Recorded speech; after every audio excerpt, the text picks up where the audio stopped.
Accepte ce qui est, et laisse aller ce qui était, aie confiance en ce qui sera. C'est par cette phrase aussi motivatrice que je commence cette tranche matinale que nous commençons parce que vous êtes toujours là avec nous. Ici sur ce plateau, nous sommes accompagnés de Ketia Bola de Miché, Moïse, mais aussi cette grande équipe technique de justement Vouba, Christian Bakabika et Junior Bemba. Ça veut dire que nous sommes très nombreux pour vous rendre le meilleur encore ce matin de ce mercredi. C'est mercredi 9 avril, donc nous sommes là pour vous donner encore le bonheur, la joie, la gaieté, parce qu'aujourd'hui c'est aussi une journée très spéciale. Nous aurons beaucoup d'invités, nous allons parler de beaucoup de choses, mais il ne faut jamais oublier que nous avons toujours notre rubrique Écoutons le pasteur, la page rose qui ne manque jamais. Au retour des années, aujourd'hui nous aurons juste une belle musique et nous allons écouter de ces années-là pour passer de très bons moments ensemble. Ketia Bola, ça. Shalom, peuple de Dieu. Shalom. Ah ben, moi qui t'a dit que moi j'étais pas en paix. Je suis en paix. Non mais je rajoute. Shalom, Shalom, shalom, très chers téléspectateurs. Très ravi de vous retrouver encore une fois. En tout cas, shalom Hervé Papi Agamba, shalom Miché Moïse, Atoboy, shalom Namakasi. Dit amen. Miché Moïse, ça va? Bonjour Hervé Papi Agamba, bonjour Ketia Bola. Ouais, ça va bien et toi? Je crois qu'on va passer une très belle journée aujourd'hui parce que déjà, shalom les lots, c'est qu'à côté, à Makasi les lots, on ne sait jamais. Je salue aussi le. Mais à Yébit. Mais vous ne m'avez même pas laissé saluer les Namastiennes. Vas-y, mais tu as traîné, tu n'as pas. Tu avais la parole. Par contre, Ketia Bola en mode shalom. Donc quand tu viens avec bonjour là. Mais c'est normal. Shalom veut tout simplement. En mode shalom. Je vais y aller. Bonjour Namastienne. Nous sommes encore là pour égayer leur matinée comme d'habitude. Nous répondons à ces rendez-vous que nous avons fixés avec les Namastiennes. Nos téléspectateurs chéris, on les appelle comme ça, les Namastiennes. Les Namastiennes, donc le rendez-vous de chaque matin, de lundi à vendredi. Et hier, j'étais avec Joseph Kaloupa là. Et aujourd'hui, nous sommes là pour le rendre le meilleur. Et nous allons commencer avec une chanson chrétienne. Oui. Pour adorer, comme on a dit qu'on doit être dans un shalom ici. Jésus est Dieu. Il faut seulement dire une chanson religieuse, parce que tu vois, il y a beaucoup de... J'ai dit chrétienne, pourquoi? Parce que ce qui va se passer là, maintenant, là, ce sont les chrétiens. Oui, mais si avec quand même le musulman, là, on peut dire... Mais la demande que nous faisons chaque jour ici, comme quoi les Namastiennes qui ne sont pas chrétiens, d'autres religions, qu'ils puissent envoyer leurs chansons, qu'ils puissent aussi dire qu'est-ce qu'ils veulent dire dans la chanson. Moi j'entends plus le kumbanguiste, et surtout que nous sommes au mois d'avril. Le mois d'avril, c'est dédié au combat de Simon Kimbangu. Et comme à Bongo, ceux qui mois de mars, c'est dédié aux droits de la femme. Mois d'avril dédié au combat de Simon Kimbangu. Donc, vous voyez quoi interpréter flitz na fanfara. Non, ceux qui baptisent. Allez, je sais pas, on y va avec une chanson chrétienne et on se retrouve tout juste après.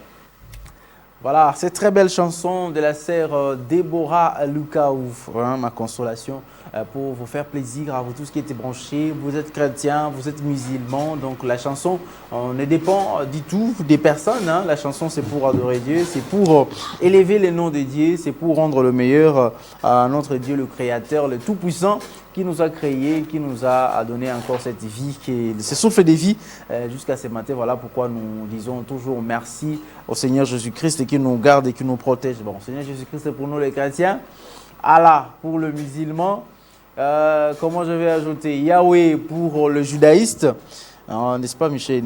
Donc, c'est comme ça, c'est pour rendre grâce à... Un foumou pour les kimbanguistes. Est-ce que l'appelle un foumou? Un foumou, c'est ça? C'est seulement Dieu. C'est seulement Dieu.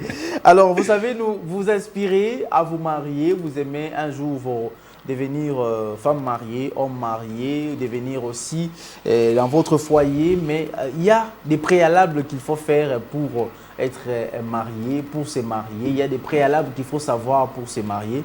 Dans cette rubrique, écoutons le pasteur. Nous allons écouter le pasteur Bienvenu Matenda, Kibangalaki. Il va nous parler de ce qu'il faut savoir pour se marier, ce qu'il faut savoir pour se préparer et avoir un bon mariage. Et donc, nous allons le suivre et nous allons nous retrouver tout juste après. Jeune homme, jeune fille, quelques étapes avant de se marier. Mais la plupart des gens disent qu'on n'épouse pas la beauté, on n'épouse pas le caractère. Je dis que c'est trop faux. Avant d'épouser une femme, c'est d'abord regarder sa beauté. Est-ce que cette femme te plaît? Est-ce que cet homme te plaît? Et si donc, voici les étapes avant que tu n'entres en couple. La première des choses, tu regardes ce qui frappe à tes yeux. Tu ne peux pas vivre avec quelqu'un que tu n'aimes pas, même si cette personne a un bon caractère. Que tu sois un garçon ou une fille, avant de te marier, c'est le coup de foudre qui doit régner d'abord. Et donc, c'est le visage qui doit te plaire parce que tu vas rester avec cette personne toute ta vie, diront. D'abord la beauté. Regarde ce qui te plaît dans cette femme. D'autres personnes sur le visage, d'autres par contre c'est la poitrine, d'autres c'est la forme. Et donc, tu dois savoir choisir ce que tu aimes pour vivre longtemps dans ta vie. Ça peut être aussi la peau, elle peut être de peau claire, noire, marron, tout ça. Ça dépend de toi. Et donc, avant de te marier, tu regardes le visage. En deuxième lieu, ça vient peut-être les études. Les études aussi. Est-ce que cette personne a étudié? Parce qu'il y a des hommes et des femmes qui sont incompréhensibles. L'homme comprend à tout moment parce que la personne n'est pas allée aux études. Donc regardez le niveau d'études. Tu ne peux pas te dire parce que tout simplement l'amour est aveugle, parce qu'elle a un beau visage, elle n'a pas étudié, tu l'épouses. Non. Le minimum doit être là. 6e primaire peut-être. Ou bien 3e des humanités ou 5e, 6e. Et au besoin de l'université. Si cette personne a étudié, là, tu es tout à fait d'accord. Parce qu'il ne faut pas épouser une personne que tu comprends. Un homme ne peut pas épouser une femme qui ne comprend rien. Une femme non plus ne peut pas épouser un illettré qui va commencer à la frapper à la maison. Ça, c'est dangereux. Donc, deuxième étape, regardez le niveau d'instruction. Troisième, regardez la famille. Elle vient de quelle famille ou il vient de quelle famille? Tu ne peux pas aller épouser une fille dont ne se sont jamais mariés dans leur famille. Tu penses que tu vas épouser vraiment? Non. Ou bien tu épouses une femme dont chaque fois quand on se marie, on meurt. Pose toujours la question. Tout n'a historique à famille Wana. Est-ce que dans cette famille, il y a des gens qui se sont déjà mariés? Est-ce que dans cette famille, il y a des hommes qui sont responsables? Tu vas épouser un homme qui est un boxeur. Oui, mais c'est nos familles, on a que bah, si tu vas là-bas, c'est dangereux. Donc ce n'est pas de la spiritualité, c'est du vécu. Pose-toi la question, est-ce que dans cette famille, ils sont pauvres ou bien ils sont riches?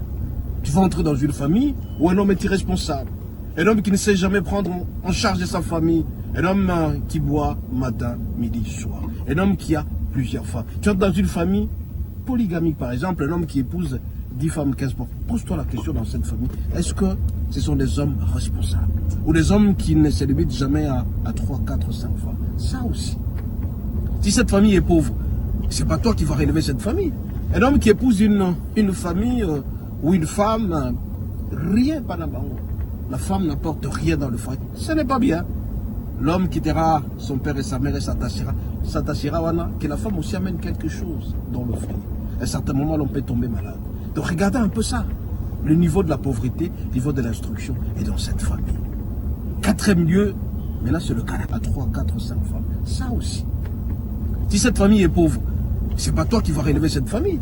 Un homme qui épouse une famille ou une femme, rien, pas là-bas. La femme n'apporte rien dans le foyer. Ce n'est pas bien. L'homme quittera son père et sa mère et s'attachera, que la femme aussi amène quelque chose dans le foyer. À un certain moment, l'on peut tomber malade. Donc regardez un peu ça. Le niveau de la pauvreté, le niveau de l'instruction est dans cette famille. 4e lieu, maintenant c'est le caractère. Non, voilà, je vais épouser le caractère. C'est faux. Le caractère vient en dernière minute. C'est le caractère qui vient clôturer. Si tu réunis toutes ces conditions, tu regardes maintenant le caractère. Si c'est un bon caractère, oui, tu l'épouses. Si c'est une fille tendre, un homme qui n'est pas impoli, tout ça. Mais si le caractère est mauvais, tu épouses un homme qui frappe, un homme qui est toujours colérique, un homme qui ne sourit jamais, un homme qui insulte facilement. Non. Voilà, vous venez là donc de suivre le pasteur Bienvenu Matenda Kibangala qui nous a parlé de ce qu'il faut savoir avant de se marier. C'est très important parce que si vous voulez vivre un mariage heureux, dans un couple aussi heureux, il faut savoir ces choses-là et les maîtriser, les appliquer. Et bien évidemment, ça vous apportera aussi les bonheurs. Donc, si vous voulez également écouter les pasteurs, Dieu merci, plutôt le pasteur Bienvenu Matenda Kibangala, vous pouvez aller tout simplement à l'église Matenda Ministry. Il s'est réuni à la salle Chaubeuse chaque dimanche. Et donc, à partir des 10h, donc il est déjà là. C'est lui d'ailleurs le pasteur principal. Il prêche la bonne parole et surtout qu'il est aussi un prof professeur d'université, c'est très important parce que vous êtes en même temps spirituel et ça a scientifique. Hein? Et puis ça rend moins symbiosement bien. Tu vois, non? Spirituel et scientifique. Moi, par contre, j'avais une question. Est-ce que Ketiabo l'a vraiment suivi? Non, mais je suis sûr qu'elle a suivi. Hein? Elle a vraiment suivi. Oh, il paraîtrait que c'est elle qui va wololiser bientôt là. Elle dit wololiser. Tu as suivi? C'est quand la page rose même. Alors, c'est tout de suite alors la page rose avec Ketiabo. Juste vous une transition et on commence la page rose. Voilà, nous sommes le 9 avril 2025 et plusieurs personnes ont vu un jour aujourd'hui. Mais aujourd'hui, combien de personnes qui nous ont signalé quand même pour qu'on leur souhaite l'anniversaire? Jean 3,16. Jean 3,16, Queenique. Alors, on va aller alors Dieu avec... créa le monde et puis après, il nous a envoyé son Fils unique afin que quiconque croit en lui ne périsse point mais qu'il ait la vie éternelle. Dieu créa le monde. Dieu a tant aimé le monde, il a donné son Fils unique. Qui n'a qu'à église chaque dimanche. Mais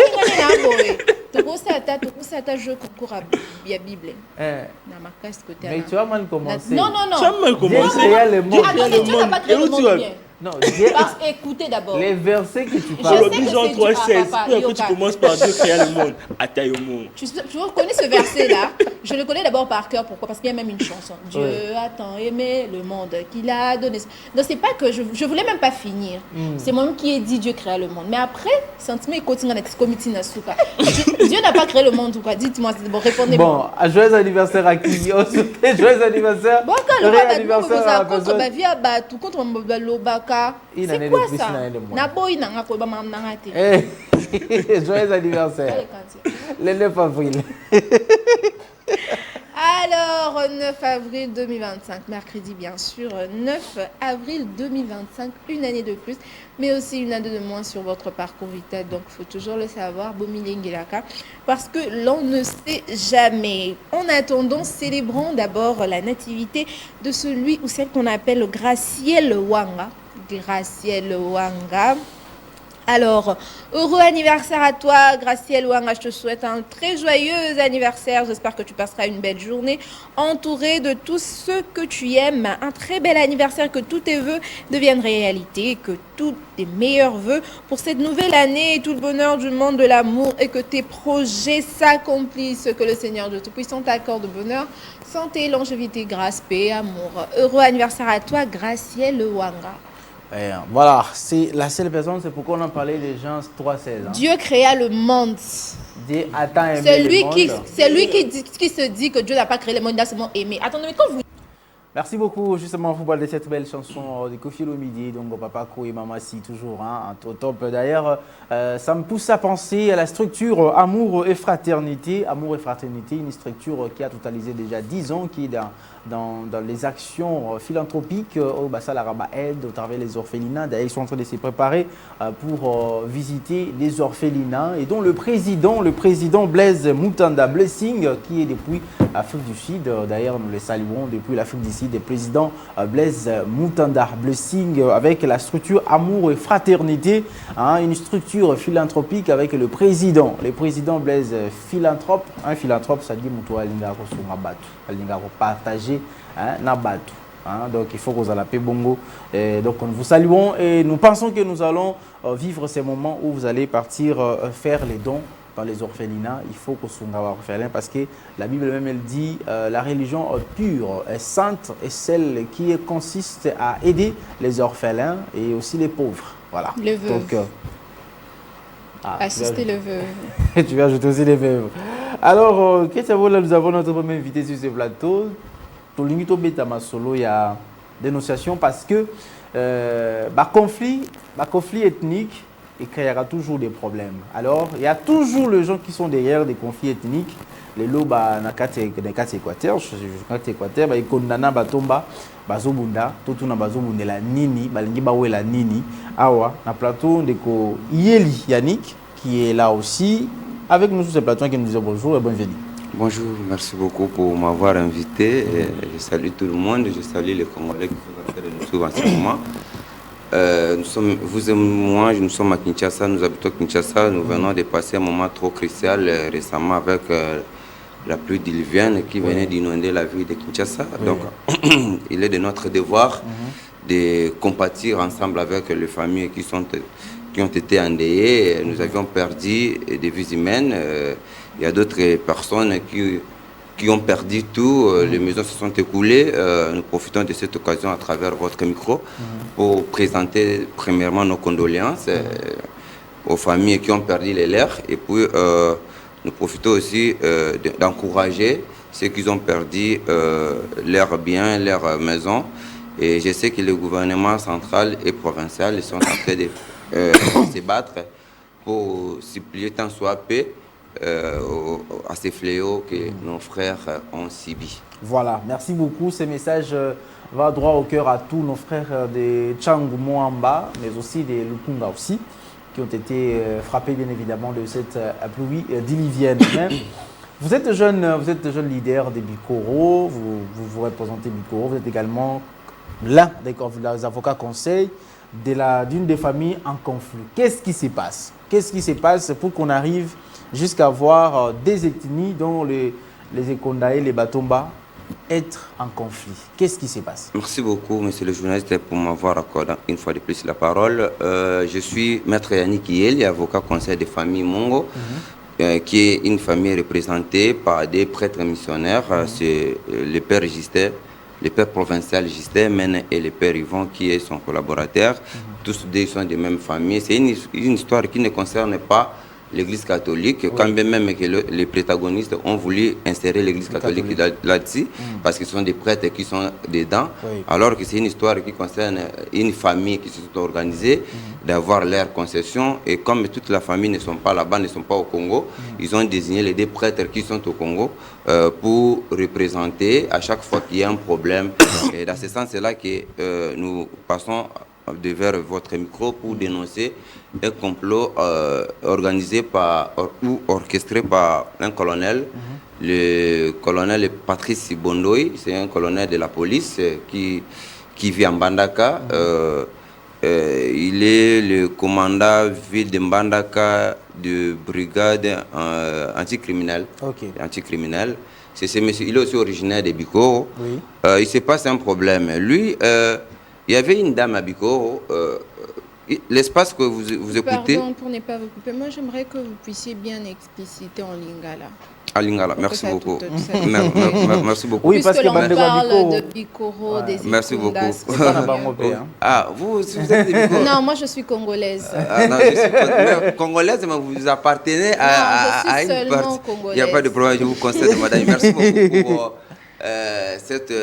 rappel, parce que nous parlons d'une histoire qui concerne nos frères du village, donc il faudrait aussi que nous soyons un peu, on puisse descendre pour une bonne compréhension. En fait, le problème qui s'est passé dans Bikoro, le colonel Patrice Bondoy a incité des ethnies, les lois en conflit entre Bekonda et Bantomba. Nous, depuis la nuit du temps, le territoire de Bikoro, qui est le deuxième territoire après Bassan-Koussou dans la province de l'Équateur, tout vivra toujours en paix, tout ça n'a pas de problème. Tous les 3 secteurs dans le territoire de Bikoro, tous les 3 secteurs est géré par un seul même administrateur du territoire, et tout ça n'a pas de problème. Et le colonel en question, il est allé acheter une portion de parcelles dans Bikoro centre, qui est comme chef-lieu ou capitale et à territoire. Bikoro centre, il est géré par un clan coutumier. Et dans la coutumier, il y avait une dame, Babalio, au Yelibal, dans la famille coutumier, dans la famille royale, au Koutibilo, on a Bango, et c'était cette dame-là, à Tekeli, qui n'avait même pas la qualité, à Tekeli, Patrice Bondoy, une portion de parcelles. Bon, la famille, bataille normale, bon, moi, si on a vu tout au Balaki, au Botinaye, on ne peut pas faire ça un problème, tout Tikango Bongo. Patrice Bondoy connaissait déjà que la personne qui avait vendu la parcelle n'avait pas la qualité. Il est allé chercher le chef coutumier pour entériner achat et un hectare. Chose grave, la dame l'avait vendu un hectare. Lui, colonel, parce que c'est un colonel puissant de l'autre côté, il fait la loi, il se comporte comme un électron libre. Alors, au lieu d'un hectare que la dame l'avait vendu, lui-même s'est accaparé à 8 hectares.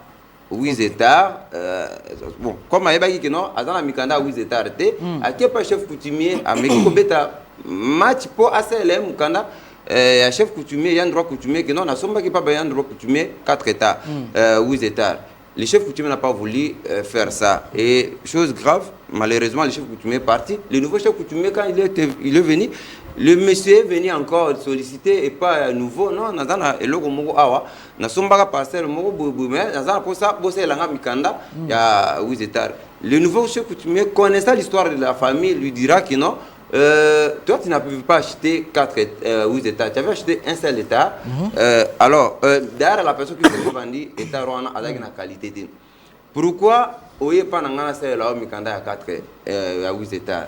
Chef coutumier, le chef coutumier a linga quitté. À un moment, après avoir pouvoir naïe, il cherchait maintenant à réunir Babylone qu'on a bango la famille. Alors lui bon quand même moi c'est na biso avec liban la famille ça t'est que là qui est un état naïe tout ce qui est interne. Le reste est récupéré. On a parti il y a eu au bar récupérer qui va te que liba qu'il y a na biso au ngana parmi ba voka na bango. C'est père oui ba prêtre missionnaire on a père Justin mais ils vont représenter, c'est une histoire de la famille, mais on ne va pas représenter la famille, parce que c'est une histoire qui ne concerne pas.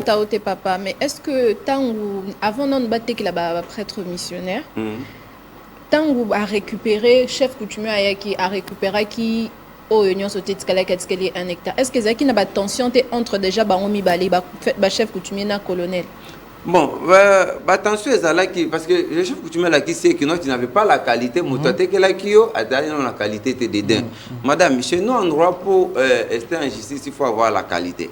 Quand tu n'as pas la qualité, tu ne peux pas rester en justice. Et encore aussi, lorsque en droit des obligations, lorsque nous signons un contrat, parmi les conditions, il y a 4 conditions. Parmi les conditions, le consentement. Et dans ce consentement, la loi ajoute que le consentement ne doit pas être vicié. C'est-à-dire que ceux qui te découvrent même après 100 ans que non, bien qu'on appelle ça le consentement, mais au dribblage, comme on dit d'habitude, la loi donne le pouvoir d'annuler ce genre de contrat. Alors qu'en 2017, à Bikoro, une parcelle de 26-25 se vendait à 400-500 000 francs congolais. Et le monsieur qui se prêtait à avoir 8 hectares resté à 200 000 francs congolais. Est-ce que, imaginez-vous, Moutaki a 8 hectares, Baninga Baosu Maman était Niamabélé à 25 sur 26-25, il a 400-500 000 francs congolais. Mais toi, tu viens, ça comparait de 8 hectares, à 8 hectares. Parce que moi, si on a bon, la dame est là, Madame Ipengivon, c'est la dame qui l'avait vendu. Tant que le chef coutumier a fait comprendre que bon, on a un calme. Qui achète mal, achète double. S'il voulait avoir la concession, il allait négocier peut-être un chef coutumier. Chose qui n'était pas faite. Le chef coutumier a récupéré le bloc qu'on a abandonné côté. Parce que ce n'est pas seulement où ils étaient en les concessions Moubimba, Zamba, Moubimba, espace Moubimba. Le chef coutumier commençait aussi à vendre le bloc qu'on a. Parmi les Sombaki, c'est nos clients, les prêtres qui sont venus acheter leurs 4 hectares. Et donc, colonel, Atiki, chef coutumier, a esco pour attaquer client au pays à Sombaki. J'arrive. Parmi les chefs coutumiers, n'est-ce pas Sango, Bisope va qu'il y a un 4 hectares. Na 4 hectares, il y a un chef coutumier qui bango. On a commencé à faire des activités, on a commencé à faire des projets, on a commencé un peu à morceler la famille, on a organisé la famille, le colonel mécontent de sur quoi il est allé saisir la justice, chose qui était bonne, que nous on avait aimé, on avait applaudi. Pour tout a fondé dans le tribunal de paix de Bikoro. Les dossiers pendant les ans de la circuit normal dans le tribunal de paix de Bikoro, le colonel quitte Esma lui-même. Non, on a dit Bikoro est Bikoro est un territoire, le colonel full, donc il faut un dossier dans Bandaka. Il a pris son dossier, a mis en Bandaka dans le tribunal de grande instance en Bandaka. Les dossiers, au moment où je vous parle, les dossiers dans le tribunal de grande instance en Bandaka, ils ont poursuivre Christus dans le normal. Le colonel, il avait accusé le chef coutumier. Dans cette histoire, il n'a même pas fait allusion au fond de Bakilian, parce que Bakilian va simple acheter. Tout ça, à qui des droits, à qui au fond de la chef coutumier. Mais à notre grand étonnement, le dossier Zana à niveau de justice a ordonné Nano par force. D'abord, il est allé la nuit visiter nos sentinelles. Les sentinelles qui sont dans notre concession avec des armes, des revolvers menacé, intimidé. Et jusqu'au moment où je vous parle, par le colonel. Et on a avec des préméditations graves. On a continué on n'avait pas fait ça un problème parce que le dossier était à la justice. Au moment où le dossier est à la justice, le colonel Bono est Patrick Toubo pour s'acharner à Bango, à finir à Bango, ce sont des missionnaires. Et puis, chose grave, il a quitté standing il y a bachétaire comme individu, comme représenté par leur famille, mais il a emballé même l'église catholique en incitant même la population à que l'église et en disant même que mon père Justin maintenant a na secteur où il y a colonel Nekunda,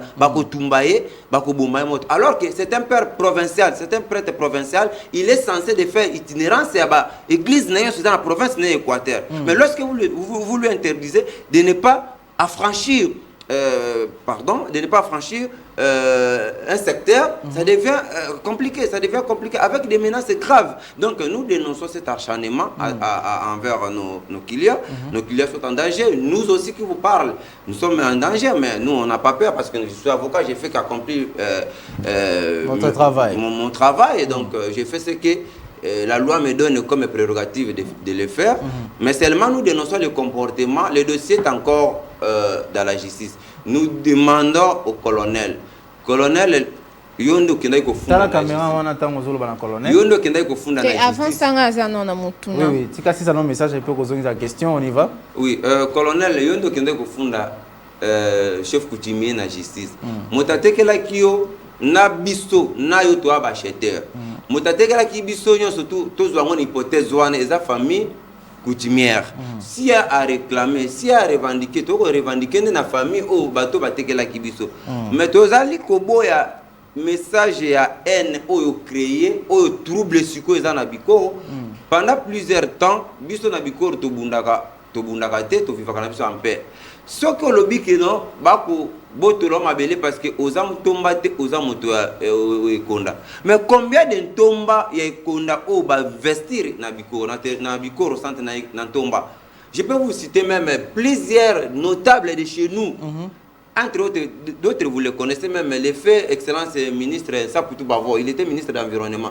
Il est du même secteur avec le monsieur colonel. Mais il a trop investi dans Bantomba. Est-ce que le ministre Sapoutou Bavo a été déjà inquiété? Non, il n'a jamais été inquiété.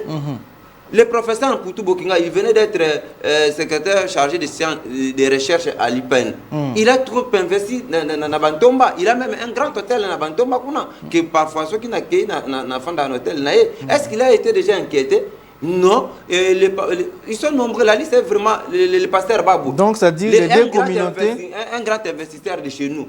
Il est du secteur de Konda.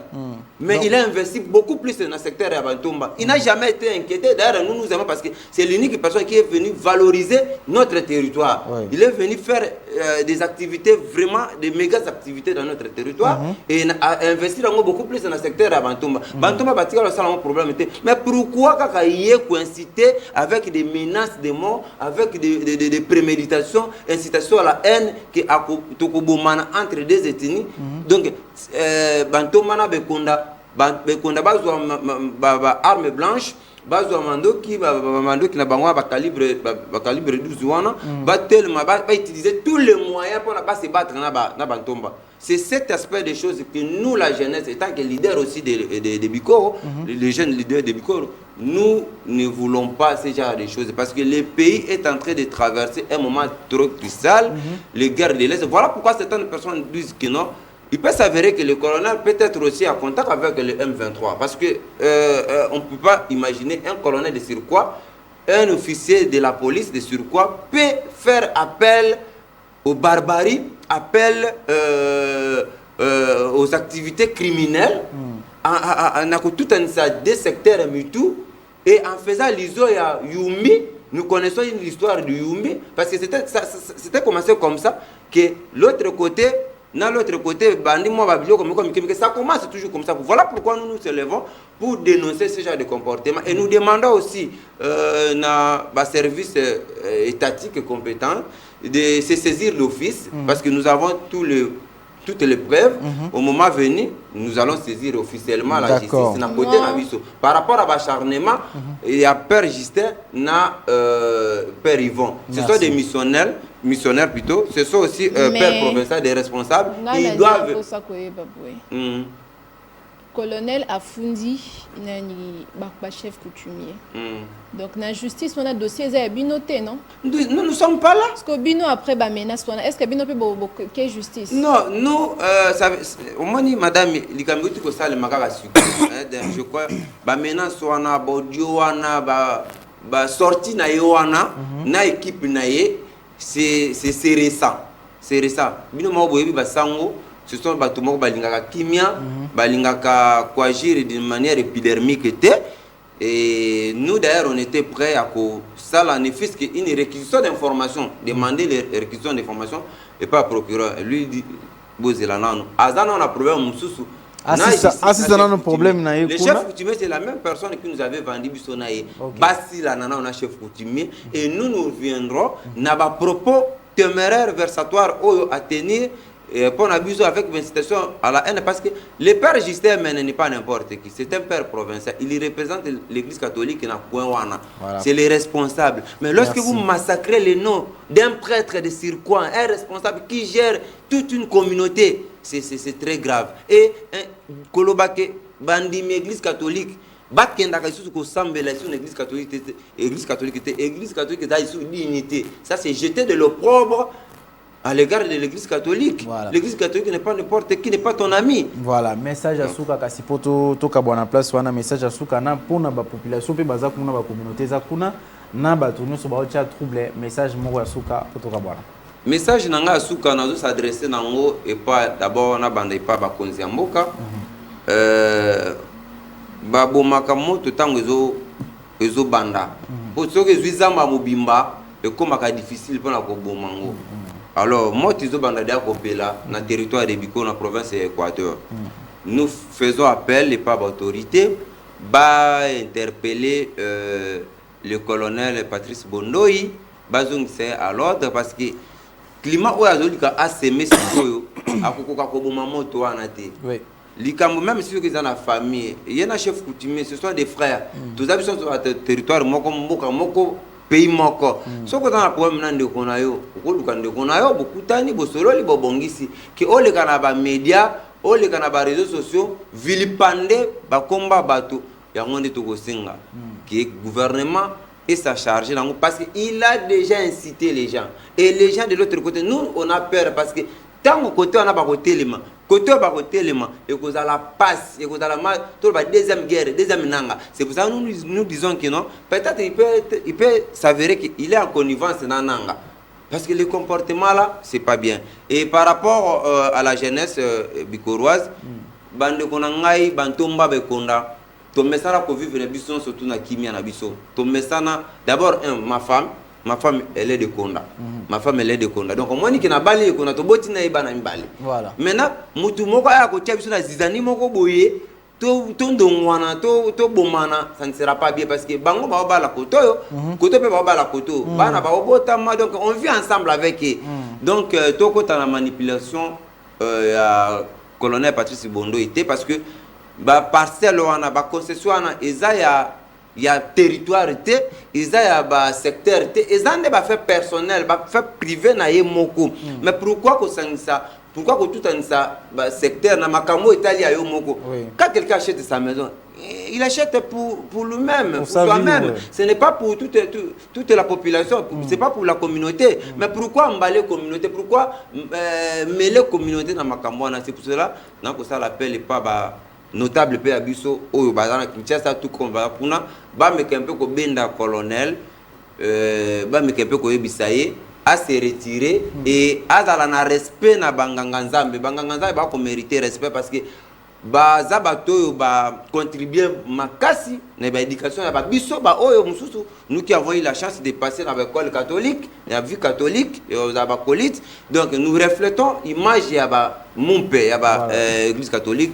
Père Justin n'a rien à voir dans Makamouana. L'église catholique n'a rien à voir dans Makamouana, dans la province de l'Équateur et plus précisément dans le territoire de Biko. Ce que je sais, c'est la Makamouana aussi, là, dans le chef coutumier, Fundana, Neboko Fundana Kuna, et puis colonel. Ça ne s'arrête pas seulement dans l'Équateur. Ce qu'on dit que aux satisfaits dans la décision comme Makuna, la loi vous donne double degré de juridiction. C'est-à-dire que lorsque vous n'êtes pas content de la décision du premier juge, la loi vous donne le privilège de saisir le deuxième juge. Oui. Dès que le deuxième juge sort sa décision et que vous n'êtes pas aussi satisfait, vous pouvez venir à Kinshasa en cassation. Voilà pourquoi la cassation. Et ça, on n'a pas compté la décision où tu as assez. Dans les tribunaux de paix, dans la cour d'appel, dans la grande instance. C'est un peu comme ça. Nous faisons appel au calme à la population que moto a manipulé bisoté na makambo auto za la calme. Merci beaucoup Ndeko Yeli Yannick. Avocat conseil à famille, il y a famille Mongo, voilà, mais aussi leader, il y a jeune et Bikoro. Merci beaucoup d'être passé, merci beaucoup pour la dénonciation. Merci. Je pense que tout le monde qui vient au Congo n'est partout. Et ça, vous à la côte, ça à est raté, mais partout vous à la pour ça qui vient au Congo. Justement, vous une chanson, et on va recevoir les deuxièmes invités. Voilà, merci beaucoup de cette très belle chanson de Ferregola au début de sa carrière. Donc, Vita Imana, pour faire plaisir à tous ceux-là qui sont en train de nous suivre aujourd'hui. Je pense également au couple Maurice Moké et Madame Darmali Moké, les couples également Badra Andelele, le couple Badra Andelele et Maman Chancel-Vie Kalawa, et au couple, tous ces couples qui sont en train de nous suivre aujourd'hui. Donc, nous vous saluons et ces chansons vous a fait beaucoup plaisir. Et donc, aujourd'hui, spécialement, tout ce qui est dans les limite, on comprend l'Équateur, ils ont représenté Makassi na Kinshasa. Donc, tout ce qui est là, Boudja Bomoko, Ndeko Francis Molé, moi, sur ce plateau. Ndeko Francis, bonjour. Bonjour, Ndeko Hervé Papi Agamba. Ah, Lelo, tu as les casquettes, parce que mais ça, on a une casquette. Oui. So, comme coordonnateur national, il y a Boudja Bomoko. Oui, coordonnateur national, il y a Asbel Boudja Bomoko. Voilà. Bon, d'abord, il y a structure Boudja Bomoko. Oui, Boudja Bomoko, ça très bien. Bien que ça, nous, les Sangamoko Yassika, mais il se porte en tout cas très bien. Voilà. Alors, yo mon côté, pena papa Prosper, Aza, juste à côté de papa Prosper, Mbote Mingue Ndeko Papi. Nabona kinanga ko bakisa kombo no mo bimandenge ezobenga komona ngai oyambi papa Prosper monganga ekbolo ha he mongandindi moso ya likomo kosa mano ikolo mwambe. Voilà, merci beaucoup papa Prosper. Et donc on sentir vraiment que notre outil tout ce que la tchabola na mobimba mais aux appels yo beaucoup tous appels à na je ne sais pas, il faut bien artiste, Milton Mboulengue, c'est ça? Milton Mboulengue, bonjour. Bonjour. Alors, donc, bienvenue. Tobeta Masolo à Boudja Bomoko, association Boudja Bomoko, Asbel Boudja Bomoko, Oyezali au Cameroun, bien évidemment, dans les managers, Dieu merci Masongi Makamu. Objectif à Boudja Bomoko, Oyezali Nini. Merci Ndeko Hervé Papi Agamba.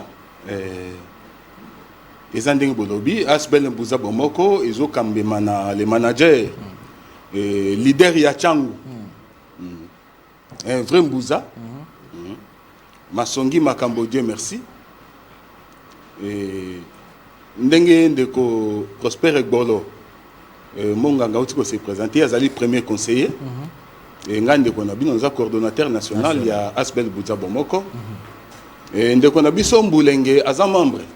Aza membre, pe azali mwana ya fait papa Nabiso Mboulengue Mongalité.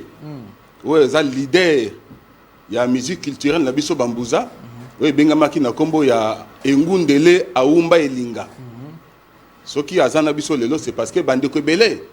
Bakansa ke lokola Aumba Elinga atika biso et que kolo nzambe benga ye, bakansa ke peut-être orchestre on appelle ekufa.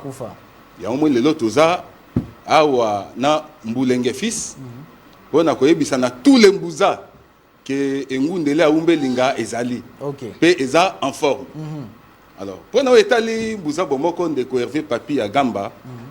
Objectif est ça kamoko. Biso toza ba chrétien, totanga la Bible. Totangi na Bible bandeko basali tour à Babel. Objectif na bango eza ke bako matie sika Nzambe azali. Nzambe tata mokili atela bike non. Bato yo loko bazolo bakaka langue moko. Oui. Soki to tiki na tiki bango boye. Bako atteindre objectif na bango. Bako komatie sika nga tata mokili nazali.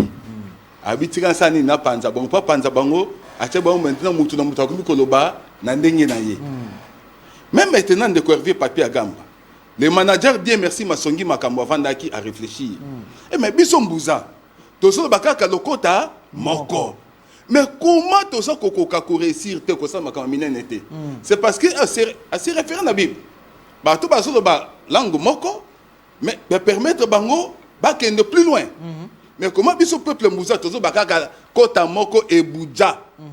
Parce que biso Mbuza tozo ba référence na biso. Mbuza aza alobaka ka ebuja. Langue na biso balba kimbuza wana Kinshasa. Mais nzoka langue biso za ebuja et non kimbuza. OK. Vous comprenez? Alors peuple buja baza na ndenge na bango baliaka. Le peuple buja baliaka libulia. Malemba wana Kinshasa mingi malemba. Batonso benga ngo poto. OK. Et voilà. Peuple buja baliaka masolo. Oh. Oui, masolo za pondu Pondo mobesu, bazui ba ambala on a ba sachet, et fermenté après quelques jours et poli. Ba lambi ango na mwambangu bandenge ba Congo bandeko so Congo balamba ba fumbwa.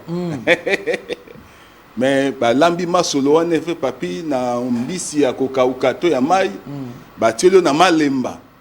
Oyo ba buja baliaka.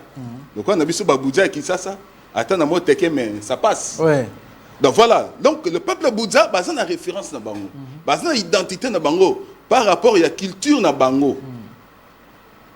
Alors que le cola, mokili pe bando ke na loyenge, ndenge kaka biso bato mwindu, tozwa ki culture na biso to négligé, yango krele biso pe lo ba difficulté belé, ndenge mo peuple Bouddha, bah comme pe ko pesa culture na bango mokongo. OK. Yango no moni ndeko Masongi Dieu merci azwa ki likanisi.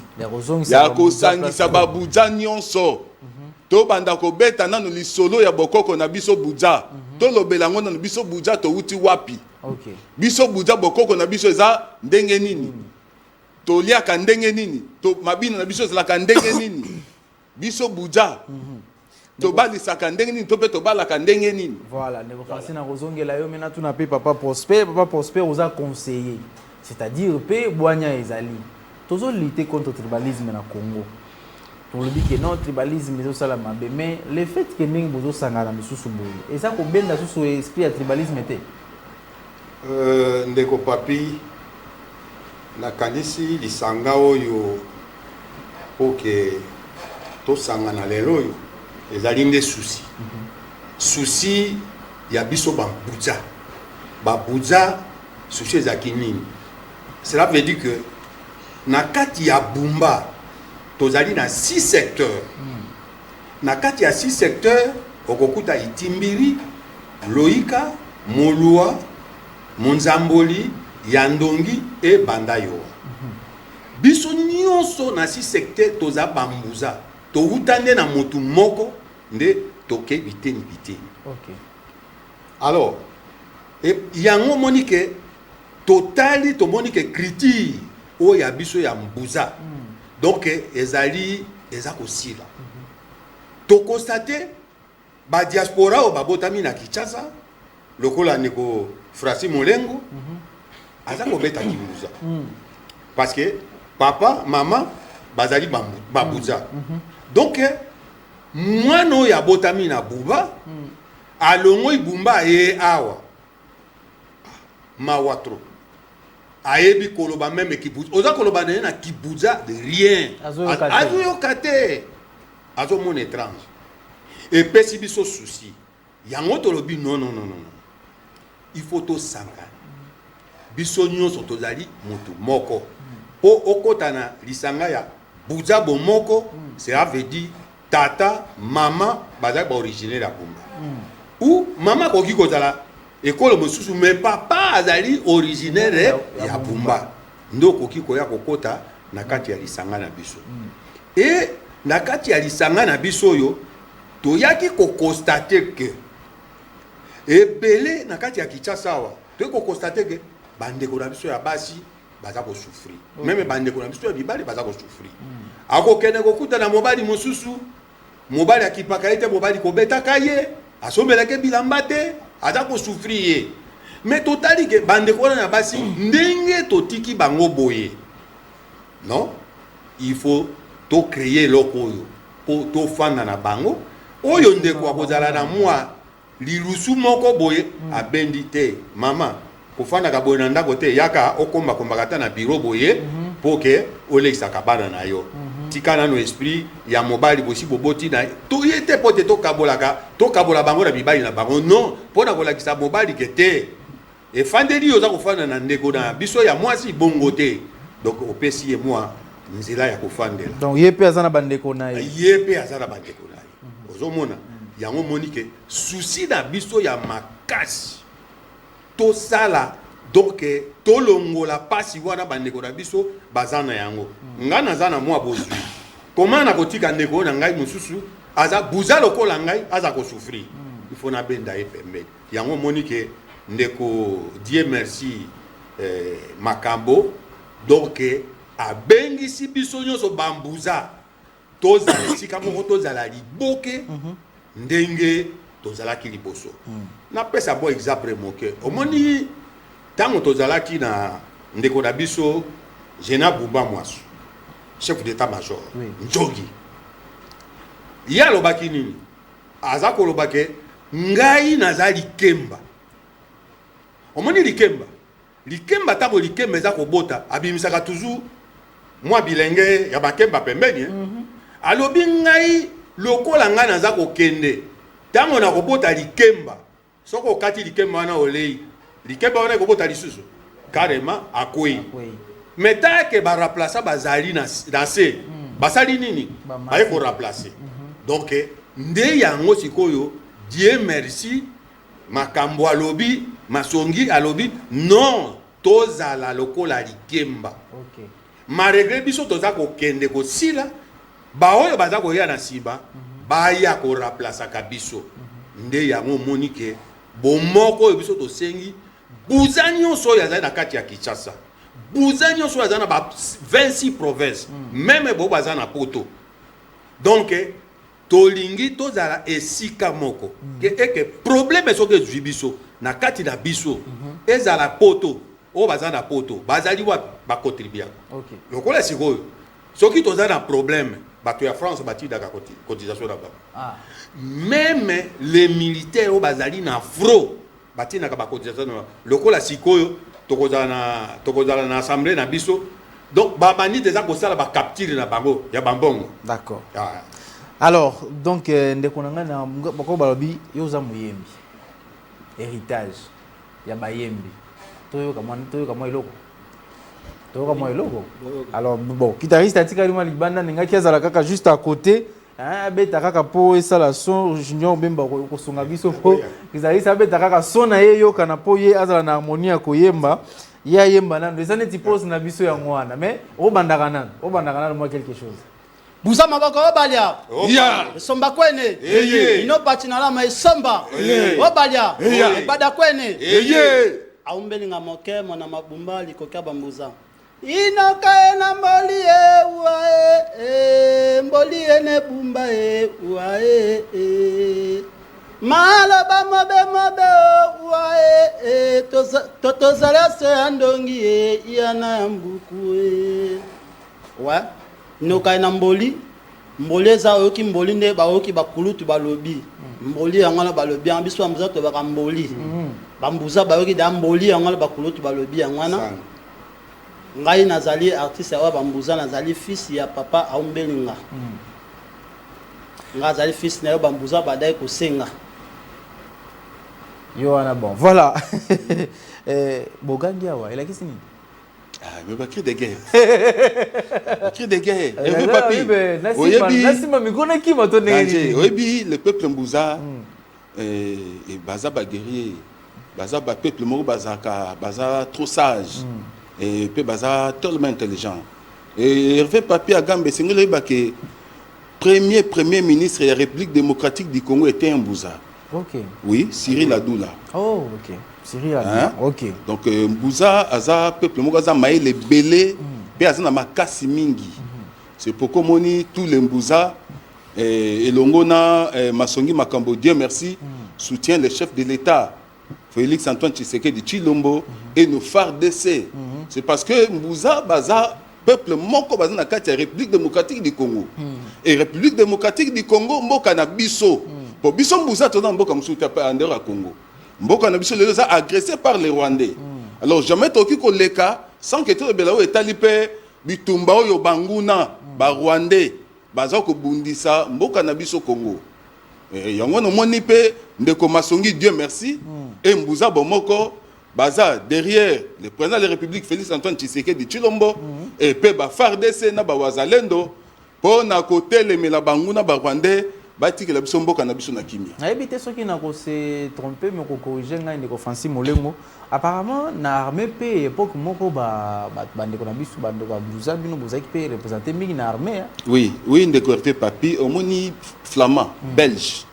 Selon Mayele naye amoni que musala armée et koki na Mbouza. Parce que Mbouza c'est un guerrier. Et une armée Mbouza koki ko même na 30 à 40%. OK. Oui, Mbouza est en armée. Papa ou ngoko bakisa pour prospère ngoko bakisa? Bon, ndeko Papi omoni ki guerrier na biso tango mondela yaki. Po akita na mabele na biso ya Pumba. Ayaki kokuta un guerrier, papa Eseko. Eseko azali ya misiko. Donc côté ya ba Dieu merci Masongi Makambo. Voilà. Donc mondele po atemisa masuwa na ye bitumba ebandaki. Donc bakanga peda ba mindele bakena na bango balia bango kola ngulu. Donc les qui facilité. C'est pourquoi mon équipe belge a lobaki non. Na armée bato bazali ba guerrier ba koki na armée eza ba bucha. Pe obonaki na tango wana ba bucha bazali belé mais malgré bon régime yaki et sasi bon di kamote lokola yemoko pauvre général Bumba mwa solobaki ke yazali kemba. Donc bana babandi ko ya soki bakozwa pe chance ya kokoma lisusu na ba niveau wana nde toza kotalela mais bazali nano bazali toyebi ke avec espoir mokolo moko ba mosusu pe bakokoma tete parce que bazana no ba major bazali ba mosusu pe ba colonel bazali mais bakomi nano na ba eselo ya likolo te ndenge ba mosusu bazalaki tango tozaki na ba général Mayele, général Mbouza Mabe, général Eluki bazali belé ba général Majembe tout ça, bah général Golowa, bah général Ekuchu, bah général Mokonzi, Nyonso, bah kota na sia mabe. Voilà donc parce que vraiment vous êtes abattement bana ko représenter na kati armée makasi et tout bandit na suka avant de qu'on a biso na d'abord de qu'on a biso musicien yo pesi kaka message pour na ba jeune d'abord parce que vous êtes jeune pour na ba jeune oyo nanu ba yeko kota na mouvement message ni repesa bango. Bon, message na ngana pesa na ba jeune o ba yeko s'adhérer na groupe te biso groupe o mbelinga porte za ouvert pe ngana sa ba Mbouza nya surtout ba ke a mbelinga belete a mbelinga za ka moko a mbelinga belete ki sa Congo mobimba a mbelinga ka moko monda tie mobimba a mbelinga ka moko za moko so bazali ba numéro ezali plus 243 99 28 29 57 plus 243 90 17 20 4 6 so babengi wana bakozwa numéro ya groupe ombelinga babengi bakozwa numéro secrétaire babengi oyo aza posa s'adhérer na groupe ya biso Mbouza bomoko cœur eza ouvert Pour les Congolais, nous sommes tous en train de bandeni à le bagabuza, ce qu'on y est, qu'on s'adhère à bagabuza. Donc il faut qu'on ait pas peine ya koloba kimbuza. Aza neka ka hors champ junior quand le koloba ka hors champ mais abetaka kuna po ndeko oyo ka po muke après ka moi le bateau to so kana ndeko Francis Molembo to so ndeko Francis Molembo en attendant papa Prosper on peut sa message papa Prosper so aussi on peut sa message ndeko Ayembi et puis tout ce qui na Francis Molembo ngamo na beta ah yo mo beta ya o tsaka ker ah d'accord.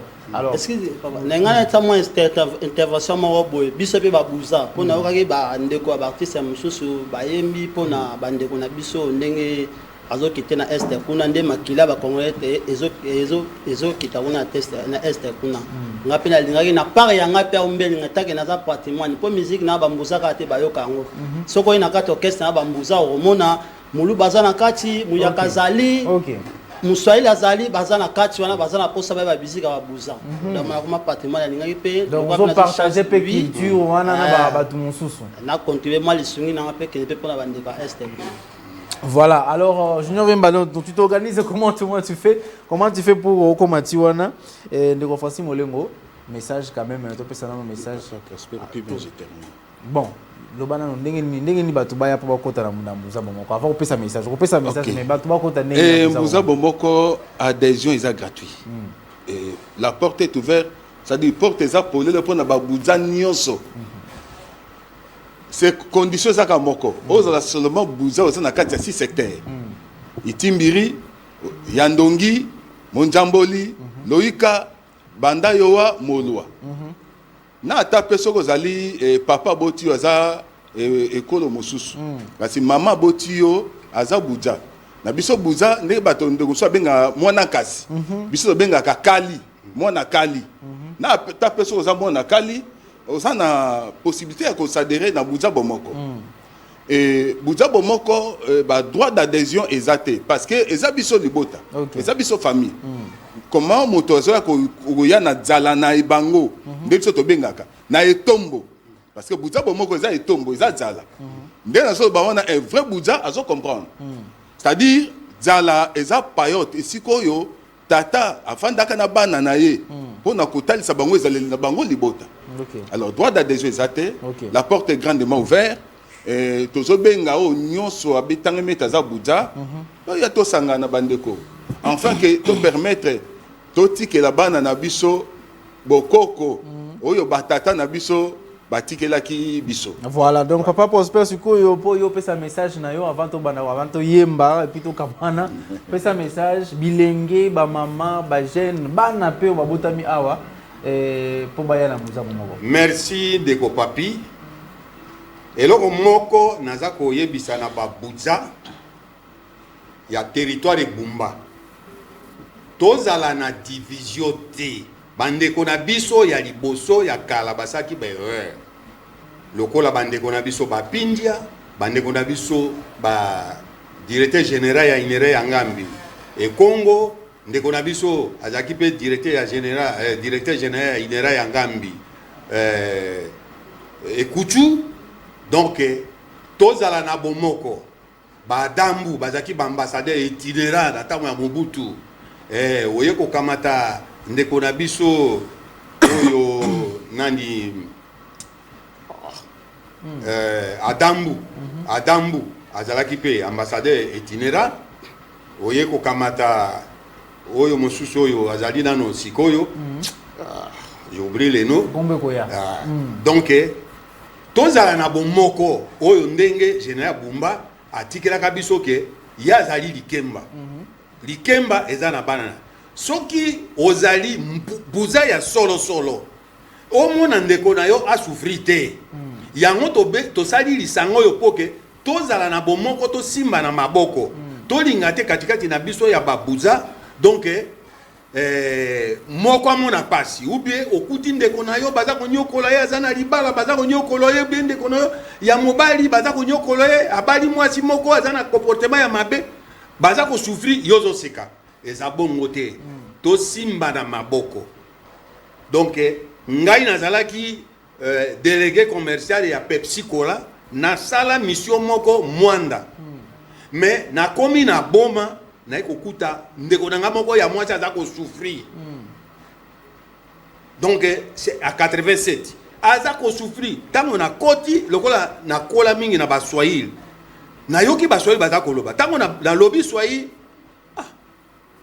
yo swahili ya wapenga bite ngaza buza ya bumba obia ndeko na ya mwasi azali awo bake kozwa mwana mwasi lo kaka lokola bato ba voyage na ba bato bakutani na alingi mobile nyoka ne bekipage bazwaki journalier akomi na kisasa abwakisi mais na joie na yana na zogi saye merci ndeko papi il faut tozala na motema ndenge wa merci beaucoup papa Prosper, merci beaucoup ndeko fasi molongo kosukisa message asuka na suka bungisa yango entre temps ndeko na biso moi kunga suko yemba manda mtoyoka ya ufana kako kuna wa compagnon ka kuna toleka ouais toleka CD ouais yemba to leka ba ko yemba nze moko pona bato ya est OK d'accord to banda kasi voilà voilà OK oui merci ngana sana babuzanya surtout ngana pesa longo na honorable Dieu merci Masongi Motobali tutamonene na ba arti onya surtout oyo malgré batu mususu babandaki basaki continuité te mais yayo osala continuité wana albino akotika ombelinga te pa ombelinga zande kone ba kende libeso na oyo sana bafanya to balinga groupe ngundele a ombelinga international on a peuple congolais nya surtout na babuzanya surtout ba disque na biso ka yango bo continuer kaka disque wana kaka o wana boyoka kaka ya wana bozoka wana disque melo muso ya sikizo ya sango ya mawezo ya sans oublier na pesa papa Dieu Salemba kolo leader kolo histoire yem tabanda masolo papa Dieu Salemba voilà toleka siko toko dans l'ambiance ya Bouza donc je vous dis que c'est pour la promotion de la culture Bouza nde bango basali Bouza bomoko sima bango noso ya Dieu merci Masoni Makambo ozali président national président numéro 1 ya Bouza bomoko perso benga ba Bouza nyonso au place bozali boya bosanga nelongo bosimba na maboko toko na ngai toleka ayole la logo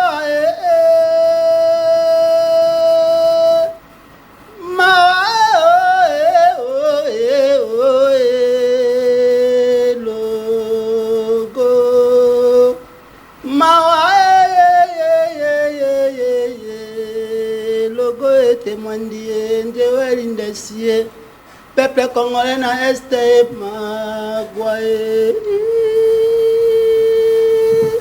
kokolia ko use otani bandeko wana kongo wadu hoi miso imae magwae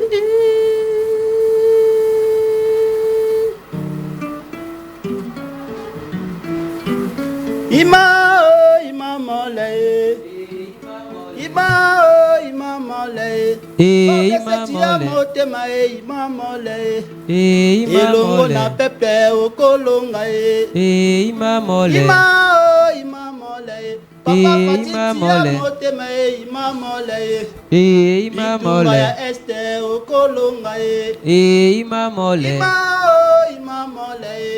imamole motema imamole imamole ya goma okolonga imamole imamole imamole imamole Rwanda te na te okozwa likambo monaka kosakolo na ye Rwanda te na te okozwa likambo monaka kosakolo na ye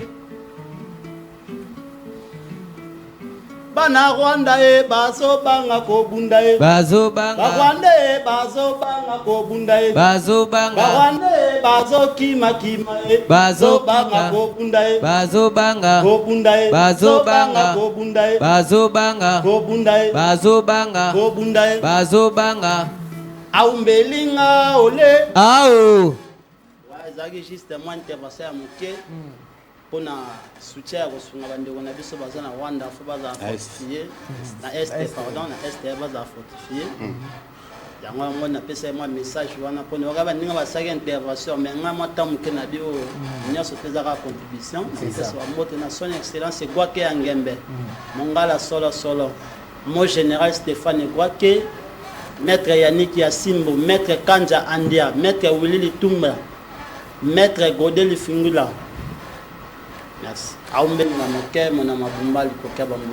Merci. Merci beaucoup, Ndeko Milton Moulenge. Donc, vous comprenez, c'est normal. Alors, Ndeko Francis, vous voulez que vous Kabwana, message parce qu'il y a un coordonnateur, il y a structure OYO, le coordonnateur national, et toujours avec Dieu merci Massongi Makamona Pointe. Alors, message à Souka, Poto Kabwana. Ça, message au Poto Kabwana, parce que Steve Yoyebi, ça parlé Nabiso. Wana kutu jeté. Même Ndeko Niklete Mikeli Moseka. Aibi que ndenge grand frère qui a neké na Steve. Voilà. Donc voilà. To za ko ebisa bandeko na biso Mbuza. Biso Mbuza to tikanate. Bandeko to simbana et to kende liboso total avenir.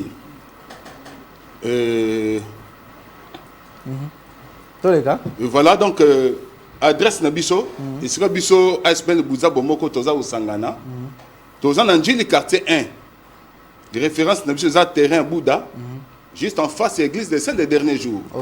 Et d'ailleurs c'est dimanche le 13 avril Nangonga 13h Toza wana Toza na réunion assemblée générale Ozo Sangsa Bambuza Nyonso il y a 6 secteurs. Vous avez un Ngaliema, vous avez un Mongafula, vous avez un Maluku, vous avez un Bipai Nyonso. Bissom Bouza, Tokutana, dimanche Oyo, Nangonga, il y a 13h, na terrain Bouddha, en face de l'église des Saints, des derniers jours. Et numéro à contact, Nabiso Asbel Bouza Bomoko Izali, 099 99 09 206. Numéro à Mibale Izali, 098 020 48 91. Et voilà. En tout cas, souci mouné n'est que Bisson Bouza est aussi la main dans la main et Bisson sont derrière.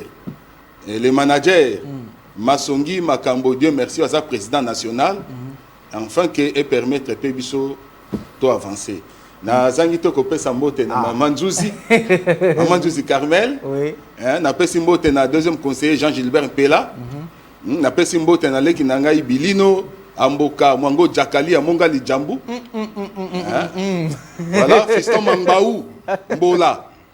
Mon petit frère que j'aime beaucoup Ndeko Canada, m'a basé belé. Voilà. Pour ne citer que cela. Merci beaucoup Ndeko Francis Molengo ezali na kuna bino donc à tout moment message ezali à tout moment et qu'on a sensibilisé sur Bouza Bouza bienvenue même les artistes koya oleka sans problème. Alors merci.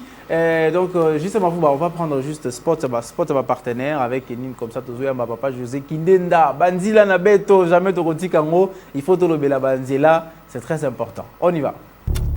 Voilà, merci beaucoup. Merci justement Vouba. Donc le partenaire, il faut jamais les oublier. Le partenaire, il faut jamais les oublier. Donc le partenaire Abisso, SCPT et IGF qui nous soutiennent toujours. Donc de cœur, pas toujours. Ça va, Kéta, des retours. Donc seulement petite absence là que j'ai fait. Quelques minutes seulement je suis sortie ici. Tu as rempli ma maison, ma kélé, les bateaux belés. Donc maintenant on comprend. Non mais HP, courage et toi. Yo, on peut ça, on va faire ça. Quand tu as bola losako. Comment? Otikali. Losako kune la kada. Tu as invité les gens dans ma maison sans me tenir au courant. Alors Ketiabolo, on va recevoir maintenant Papa José Kindenda Banzila na bête. Papa José Kindenda lelo lui se souma ramo Banzela, il est jamais Banzela, il a jamais aligné ko tikali sula Banzela te. Papa José Kindenda bonjour. Bonjour Papi Hervé Agamba Bouza. Bouza te. Bouza va gagner déjà. Biso tout va congolais. Surtout va congolais va Bouza va gagner déjà. Alors Papa José, de l'autre le Belanzela ni. To le bela RN1 ou bugana ki na nzela ya Kasangulu. Nzela ki ndaka Matadi vers Matadi. Et bugana ki na Bambula o ebetaki. La pluie, c'est l'intervention très rapide. OK. Alors on casse au monde dans l'image. Donc katanaki presque 4 yanzela. OK. Donc on va travailler donc de Salama avec efficacité. Parce que le chef de l'État il a beaucoup déjà dans les Boukani. C'est le chef de l'État qui avait instruit au Premier ministre qui va faire une d'urgence. Nous avons déjà ministre qui intérêt na DG ACGT va superviser les travaux bango sur le terrain. Donc on a des travaux ça alors la minute zoloba nzela saisongi na saisongi mais les travaux ont continué. Alors le grand problème c'est quoi au niveau de nzela wana. Nzela wana tuzomona mingi nzela za muke place wana. Oui. Surtout nzela place on est za muke et puis ils en achètent mo za ngamba. Oui. Alors souci ezali ndenge ba na projet. Faut pas élargir nzela banda mitendi ti ba koma na niveau ya Kimpese. Parce que niveau Kimpese ti kuna ba fongola ka nzela. Mais ti la partie ya Kinshasa Kimpese. Il faut élargir nzela et comme munene parce que le connaît salama ki ona eza bali bosote. Tout le monde qui boulime salama ki na vrac. Donc là biloko mo faut éviter yango. Na ba prévision na ba projet faut tout conseiller ko soit ko pasola nzela musone mo butelenga sala e bana ki chasa ti matali balonga ba virage belé tane érosion munene ngwana elinga kata nzela mobimba. Alors faut ba kata nzela ba pasola nzela ba virage nyo surtout na ba diminuer yango so ke na nzela ya Kasangulu o komi na Kasangulu cité pour comme na péage au moins que ba longa ba virage belé ba comme ça en ligne mo nzela mo ka mais sikoyo donc est-ce possible ya ko boma ba virage belé parce que nanzela oyo route nationale numéro 1 ils ont ba virage belé makasi donc possibilité au long la ba virage non so wana ko komisa ngo nzela mo tout droit na projet déjà na période de Mobutu. Je me souviens que gouvernement zaïrois à l'époque bazui contraint na ba japonais. Les japonais étaient prêts ba longa d'être ba virage na ko comme na matadi. Il y a 7 km. Balimba pasola nzela mais bayokana kité likambo ya ba intérêt ya ba minéré ba japonais ba balingaki ba pasola nzela nyoso ba kuta nzela bazo yango zakane ningwana Mobutu avait dit niet to pesa bino mbongo mais avec le temps ba japonais ba boyaki. Donc intérêt national nzela on eza makasi il faut en tout cas ACGT le collème des responsable. Il y a RN1 banda mwanda ti nzela ya Kikwiti tina Kikwiti tina Bachamba nzela la place nzela Suki aux dans droit de Gungu côté ya Bagizenga après tout droit que Chikapa. Donc non nous tout wana eza maboko ya CGT RN1 mobimba parti wana surtout banda Bachamba ti mwanda basala misala ne bafongola nzela.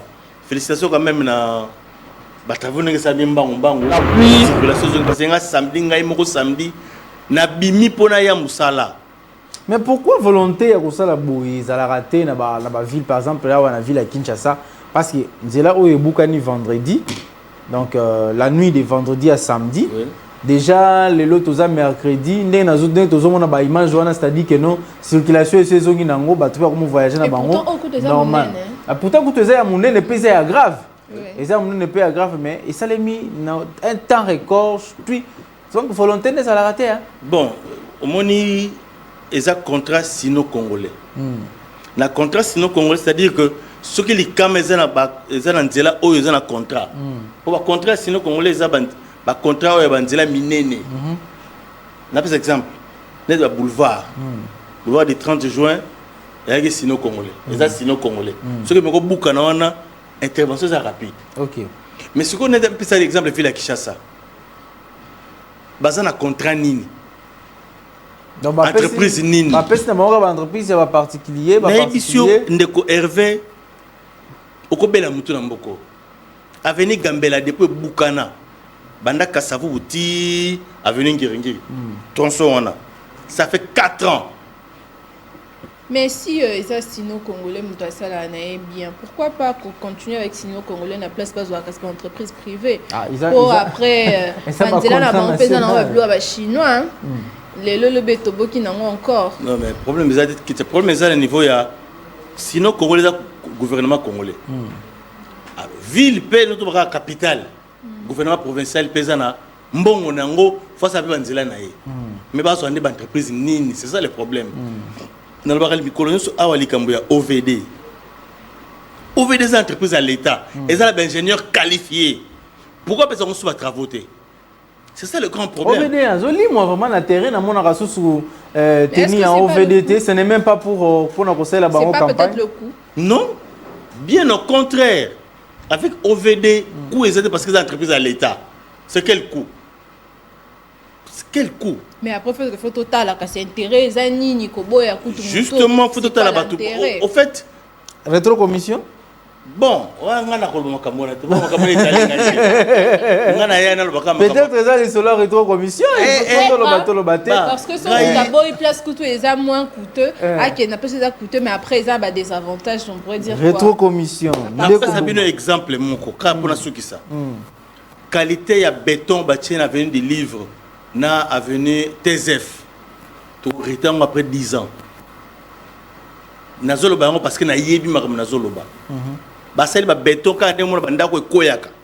Banda ko basali ndako étage et comme likolo ne bukani ndenge banzela le bukana parce que les kamba tonnage na nzela ba tenir compte na ngote. Qui chasse ba gros véhicules et les gars partout. Ba arrêter à tonnage ça combien? Non ba toni banzela ka bon à tonnage ça limité. Limitage à tonnage et ça la sauter na mboko. Et c'est ça, vraiment que les cas partout, et là, quand vous savez, c'est là où il y a Kikwiti, Avenue Kikwiti. Avenue Kikwiti, ils allaient juste pour nous désengorger bypass. Et ça pour ceux qui ont des ponts pour que déjà côté bypass vers Tronçon, Lemba et tout ça, ils allaient un embouteillage militaire. Et en gros, Kikwiti, c'est là qu'il y en a et désengorger parce que Kikwiti, c'est quoi, il y a petit, na élingé ça. Et l'engagement ça bimi bypass. Donc pour que mon toit bypass dans n'engagement mais ce n'était pas pour que ba remorque ba na koleka kuna mais curieusement ba remorque nyo sekomo ki masusu bypass et comme il kokota Kikwiti et a kobimelati Lemba soit bimi foire wana déjà et au lieu que de bypass nzela nango normal et bimeli nango na Kikwiti nazo banga nzela ne ko tout na conséquence nzela ko melate tout na conséquence conséquence kende siko elenge ça prochainement ba mon reportage. Parce que tonnage est respecté. Tonnage est respecté. Non. Et comme ici c'est là biscuit alors on allait biscuit. Et vimbi le gola mutumba babeti mama kofe yaminene a vu ma toutou ndenzele komi. Mais aussi c'est anormal qu'il faut vraiment trouver une solution pour ces remorques parce que ça même pas seulement wana. Attends la basso de mouton ba pekisa moi je sais que ba pekisa il y a un tonnage et tout mais balé kaka. Faut trouver une autre solution. Peut-être que la police routière va se maîtriser bangoté. Saut de moutons il y a RTNC, ba kinotal, ba déjà ko sala maboulou. Ba kinotal. Même il y a des bonhommes déjà. Maboulou ça na saut de moutons. Pour ça la makate. En principe saut de moutons fallait pas ça na bitume, fallait ça na béton. Na tient au bitume. Conséquence c'est ngozani. Donc rotoboka et ko sala ba problème. Merci papa José Kindenda. Les boulous na saut de moutons.